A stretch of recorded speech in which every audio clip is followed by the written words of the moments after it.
నాకు ఈ మధ్యన వస్తా ఉంటే నువ్వు హైదరాబాద్లోకి ఎలా అడుగు పెడతావు, నీకు హైదరాబాద్లో ఏం పని? ఇది నేను ప్రత్యేకించి చెప్తా ఉన్నా. మీరెవరైనా నన్ను బెదిరించడానికి, బెదిరించే వాళ్ళ మీ అయ్యే జాగీరా తెలంగాణ?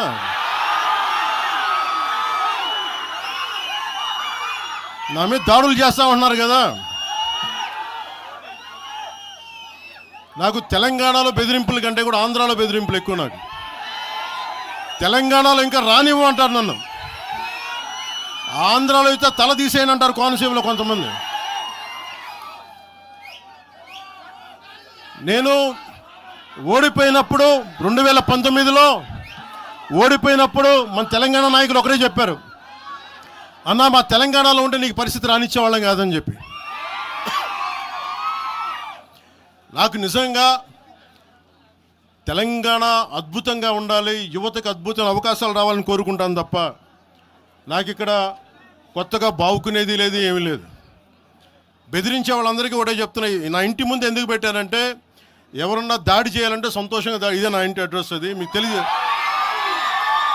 నాకు అలాంటి భయాలు లేవు. నాకు బాంఛన్ కాల్మొక్త, బాంఛన్ సారు కాల్మొక్త అనే ఉద్దేశం ఉంటే పార్టీ ఎందుకు పెడతామా? అంత భయపడేవాళ్ళంత పార్టీ పెడతామా? మీ ఇష్టానికి మాట్లాడితే మేము భయపడాలా? ఏ రోజున ఒక్క మాట మీకు కేసీఆర్ గారి గురించి కానీ ఇన్ని సంవత్సరాల్లో 12 సంవత్సరాల్లో ఒక్క తెలంగాణ నాయకుడిని ప్రభుత్వం ఏర్పాటు చేసినప్పటి నుంచి ఈ రోజు దాకా ఒక మాటంలా. ఇంకా మా వాళ్ళు తిడతా ఉండేవాళ్ళు, నువ్వు మెత్తబడిపోయి ఏం మాట్లాడలేదని. అడగండి ఒకసారి, అందరిని పేరు పేరున ఒక్కొక్కరిని అడగండి. నీకు పౌరుషం చచ్చిపోయిందా? పౌరుషం చావలా, తెలంగాణ మీద ప్రేమ చావలా. అది తప్పుగా అర్థం చేసుకుంటారు. మీరు అర్థం చేసుకుని నేనేం మాట్లాడిన ప్రస్తుతానికి అని చెప్తా. ప్రజలు కోరుకున్నప్పుడు నేను మాట్లాడతా. ఎంత కమిటెడ్గా ఉన్నాను తెలంగాణ కంటే, జనసేన మా వాళ్ళందరూ ఎదురు చూస్తున్నారు తెలంగాణలో జనసేన ఎదగాలని. నేను ఒకటే చెప్పా, ప్రజలు కోరుకునే వరకు మీరు ముందుకు తీసుకెళ్ళండి అని చెప్పి నేను జర్నలిస్ట్ కాలనీలో ఉన్న తెలంగాణ జనసేన పార్టీని కూడా నేను తీసేశాను. మొత్తం హెడ్ క్వార్టర్స్ అంతా మంగళగిరిలో పెట్టిన. నాకు అంత కమిట్మెంట్ తెలంగాణ మీద.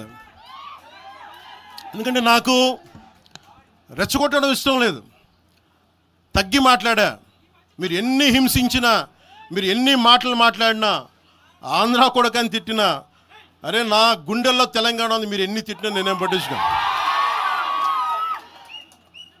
వైసీపీ నాయకులు, క్రిమినల్ గ్యాంగ్స్ చాలాసార్లు నాకు బెదిరింపులు ఇచ్చినాయి.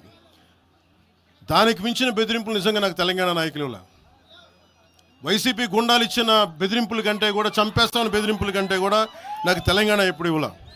అసలు ఈ గొడవ అంతా ఎందుకు స్టార్ట్ అయింది? ఈ గొడవ అంతా ఎక్కడ స్టార్ట్ అయింది? ఒక ఎనలిస్ట్, ఒక విశ్లేషించే వ్యక్తి, ఆయనంటే నాకు గౌరవం, ఆయన మీద నాకు గౌరవం ఉంది. ఆయన తీసుకుపోయి ఓ మీడియాలో మాట్లాడతా అమిత్ షా గారి గురించి మాట్లాడారు. అమిత్ షా గారు నేను మాట్లాడుకున్నామంటే ఆయన విన్నారంటే, ఆయన కూర్చొని తప్పుడు మాటలు మాట్లాడితే దాన్ని ఖండించే. నా మీద మనకు మాట అంటే మన జన సైనికులు ప్రతి చోట ఏదో కూర్చొని ఒక కేసులు పెట్టారు కూడా నాకు తెలియదు. తెలిసిన వెంటనే చెప్పాను, అవన్నీ వదిలేనని చెప్పాను నేను. అవన్నీ మళ్ళీ ప్రెస్ క్లబ్లో పోయి మీరు తిడుతూ ఉంటే, ప్రాంతీయ విద్వేషాలు రెచ్చగొడితే దాంట్లో కూర్చోబెట్టి ఎంతకాలం చేస్తారు? 12 సంవత్సరాలు తెలంగాణ వచ్చిన తర్వాత ఇంకా తెలంగాణలో ఉపాధి లేకపోయినా, ఏమి లేకపోయినా దానికి ఆంధ్రుడే కారణం, దానికి పవన్ కళ్యాణే కారణం. పరిశ్రమల్లో ఈ లెక్కల్లో ఇంక మీరు ఎప్పుడు, మీరు ఎన్ని చేసినా ప్రతిదానికి ఎక్కడో చోట తెలంగాణ ప్రజలు ఇది గ్రహించాలి. ఉద్యోగాలు రాకపోయినా, ఉపాధాలు రాకపోయినా ప్రతిదానికి ఆంధ్రోడు కారణం అంటే, ఆంధ్ర ప్రజలు నిజంగా ఎందుకు వస్తారు ఇక్కడికి? తెలుగు చిత్ర పరిశ్రమ ఎందుకు వచ్చింది? ఎక్కడో మద్రాసులో ఉండే తెలుగు చిత్ర పరిశ్రమ ఇక్కడ రావడానికి కారణం తెలంగాణ ప్రత్యేక రాష్ట్రం కావాలని కోరుకున్న నాయకులు చెన్నారెడ్డి గారు తీసుకొచ్చారు ఇక్కడికి.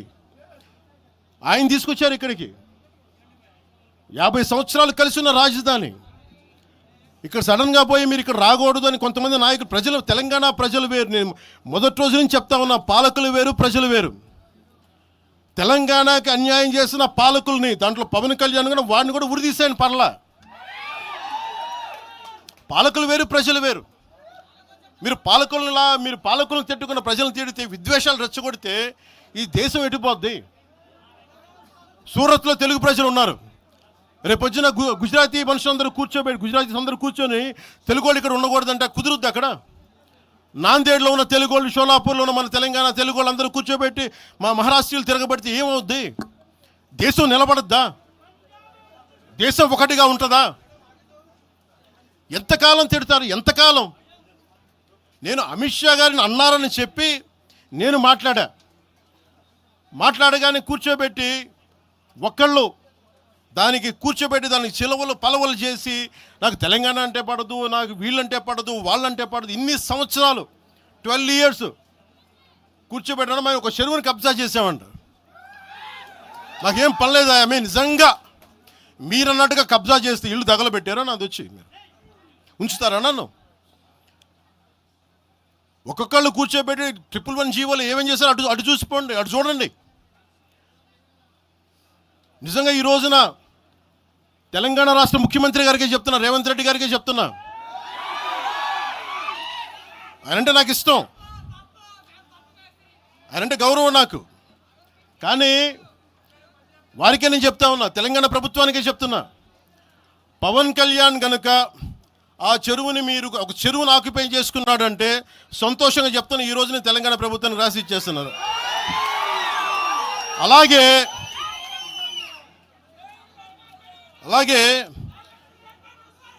లెఫ్ట్ మేము వామపక్షవాదులు అని చెప్పి ఒక ఎనలిస్ట్ మాట్లాడతా,